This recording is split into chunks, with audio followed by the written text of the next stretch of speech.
Very exciting. It's going to focus on some recent refinements to implementation constructs and frameworks, and we'll utilize 2 case studies to illustrate how implementation frameworks can be used as a practical guide for increasing the effectiveness of services. I'd like to ask my colleague, Dr. Dennis Cow, Assistant Professor within the GCSW, to introduce our main presenter and the title of the presentation.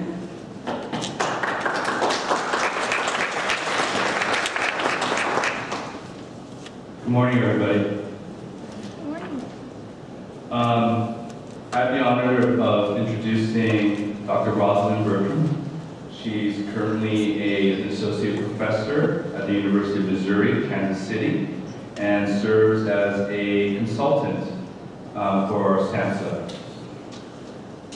Her most recent research focuses on implementation science, and she's been involved in various initiatives, as you could read in her bio. Maybe a little closer to home, she's been involved in a program evaluation project here in Houston, looking at improving wraparound fidelity and youth outcomes in a SAMHSA Children's Mental Health Initiative grant in Houston, Texas. And she's asked that this will be kind of a more interactive presentation, and so we might leave some time at the end to have Q&A, but I think she's going to welcome questions throughout, and so feel free to raise your hands throughout. So I just want to welcome Dr. Bertram to the podium. Thank you.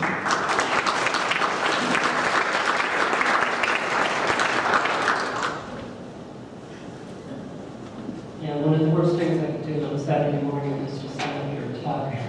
So interaction would be great. So if you have questions, comments, concerns, something that I'm presenting resonates or rubs you wrong, let's talk. It'll be much more interesting. I'm covering a fair amount of ground, but I'm pretty adept on my feet and can jump back and forth.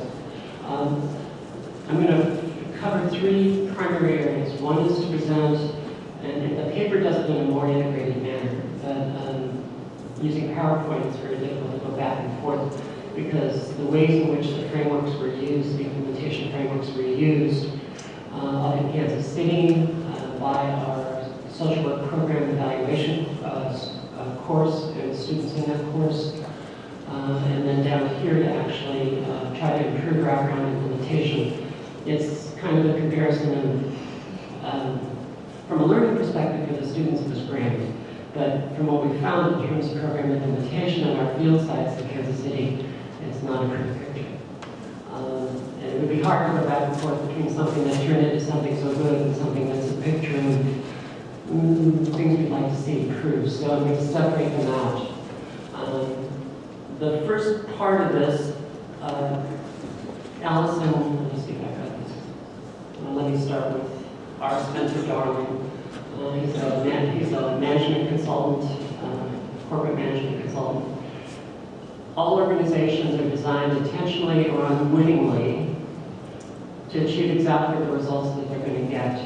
And whether you're thinking of this in terms of top-down or bottom-up, evidence-based practice or not,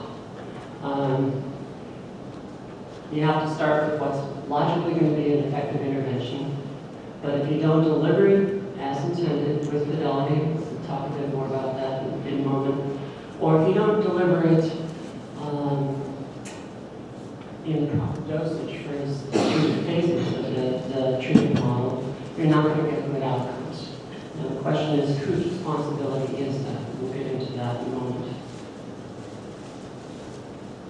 So the first part of this is kind of a review of what was presented yesterday, but I'm going to try and put a little bit more flesh on the bones of what Allison presented. I won't go into the stages of implementation. I will talk about implementation teams, but only in the context of what we did down here in Houston. This is the critical starting point. This has not changed since the 2005 NIRN monograph, Fix and Known et al. Little background on that. How many actually have read that monograph again? Handful. Little background on that. They did the way they came up with these frameworks was they reviewed literature over the course of 30-plus years in a variety of disciplines, from corporate business, agribusiness, healthcare delivery, schools, social services, juvenile justice, you name it. And they looked for empirical studies that said there were improved outcomes achieved, and what in those studies did they attribute those outcomes to. And this is how they came up with the frameworks. Part of the frameworks that have not changed since 2005 are on the screen now. Clarity about your model. Whether you're choosing an evidence-based practice model, whether you're trying to devise something, boots on the ground, ground up, these are the elements that are necessary to have clarity about what it is that you're trying to deliver. And I'll break these down in a moment. Model definition, theory based to that model, the target population characteristics, a theory of change for what the practice model is. And you should, based on all of that, be able to say, therefore we reject doing X, Y, Z models.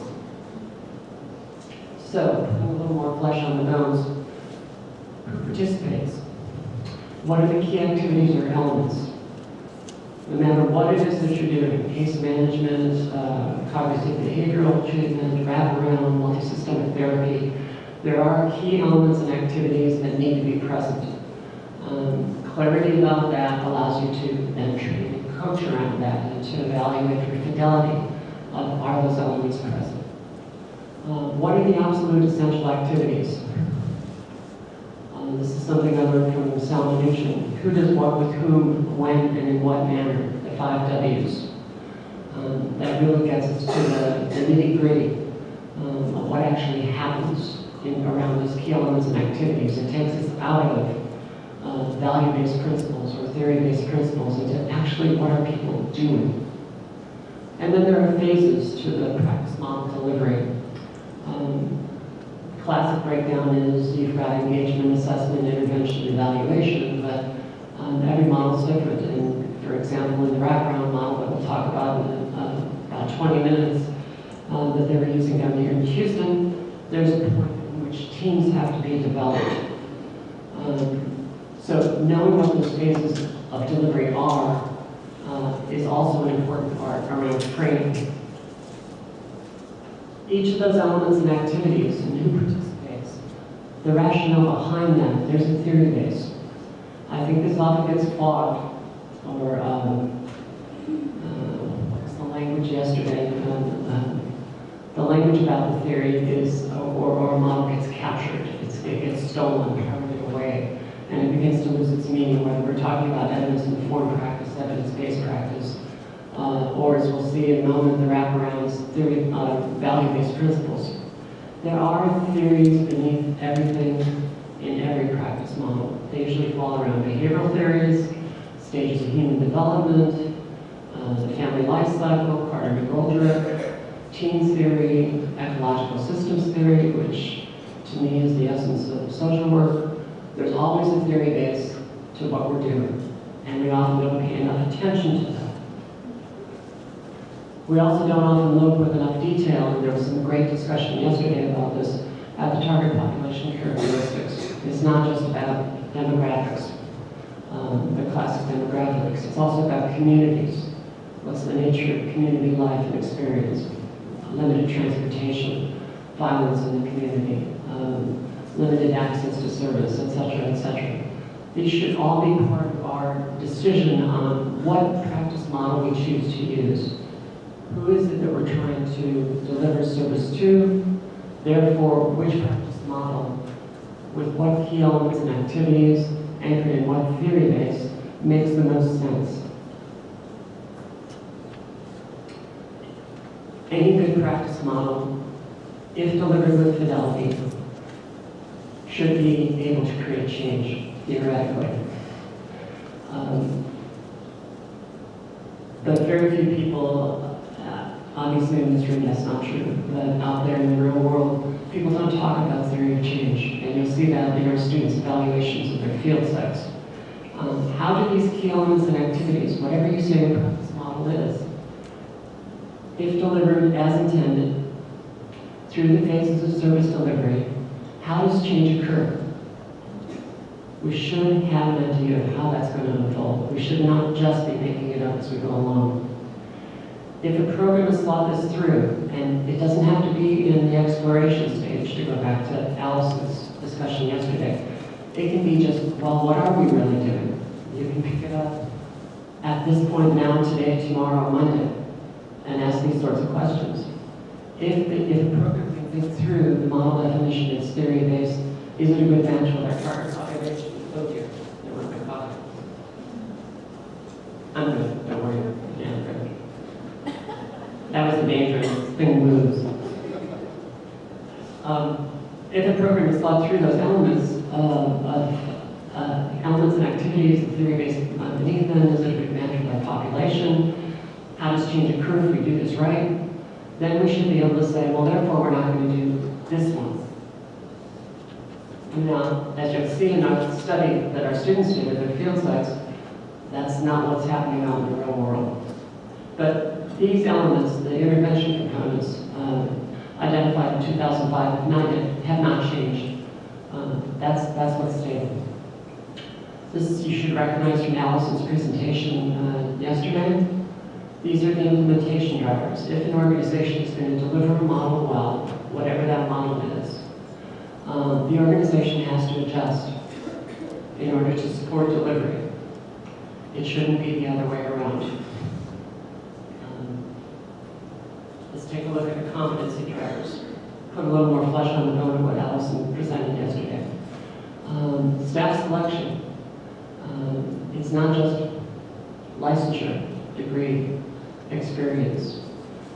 There should be model pertinent knowledge that we're looking for when we're interviewing someone to hire on, based on what our model is. What are the knowledge, the skills, the aptitude that would be the best match, the best starting point? We're not going to get someone who's got it all. That's why we have training, that's why we have coaching. But if we do a better job of selecting at the start, there's a little less work for us down the road. The ability to work with and accept coaching is often a key factor that's overlooked in staff selection. It should be model-specific, population-focused, presenting the key activities and elements, the theory based beneath them. There should be an opportunity for staff to practice, trainees to practice some of the activities, and be coached during the course of the training in a very supportive manner. There should be some sort of pre and post. I'm not sure why this thing fades out. Some sort of pre and post of baseline. Here's where the knowledge, the skills seem to be, and then after the training, this is what our trainee now seems to have. That can then become a baseline for coaching as the employee begins to practice the model. There should be booster shots. One-shot trainings don't stick. Training alone is never enough. So we need booster trainings from time to time. The question is, how do you know when to deliver that booster training? Get to that in a moment. I need to be farther back. Can you hear me if I'm back here? Okay, my apologies. That explains it. Saturday morning. Training alone won't develop competence. We've got to think through, based on what our model is that we're delivering, our practice model. We've got to think through what should the focus, the frequency, and the formats of coaching be. Most of what happens out there in the world tends to be ad hoc risk containment. Come to me with your most problematic case, we'll talk it through. And somehow that's going to help improve the practitioner. Well, it's not going to reinforce all of the knowledge, the skills that are necessary to do the model well if you're only looking at the most problematic cases and if it's not on an ad hoc basis. There should be some logic to the design and the coaching component. There should be individualized plans for staff development. Again, baselining from the training, knowledge, skills, and aptitude from the post-test. All right, let's have a plan now. In these areas, you're strong. In these areas, we want to pay more attention. Here's how we're going to do it.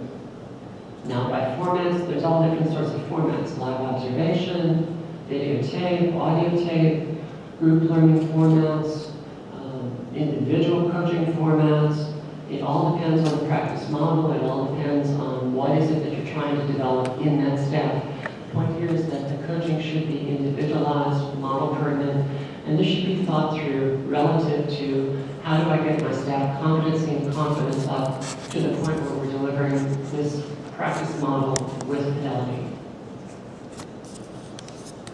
Performance assessment. This is about fidelity. It's not about employee evaluation. One of the things you'll see when I present the findings for my students' evaluation of their field sites, everybody thought performance evaluation was my annual performance evaluation.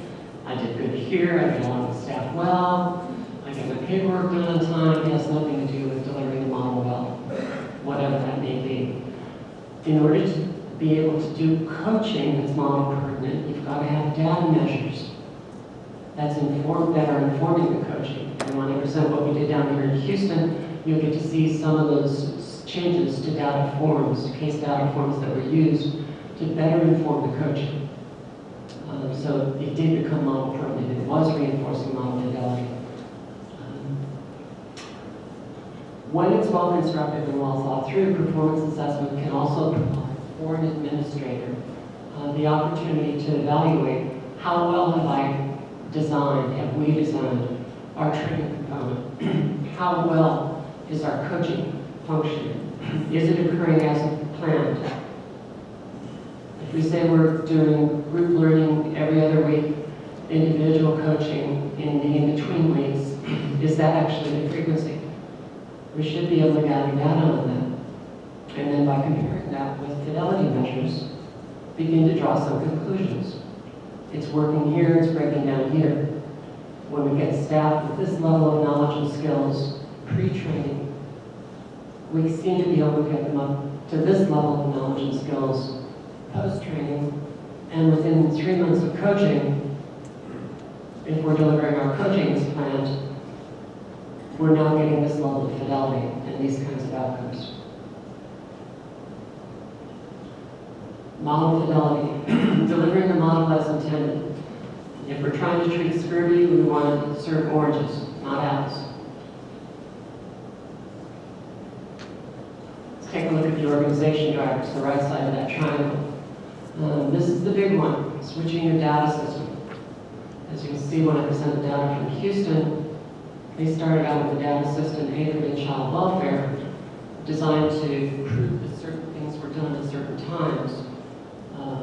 Frequency, process, had nothing to do with, are we doing wraparound? So data systems often have to be rethought, reconsidered.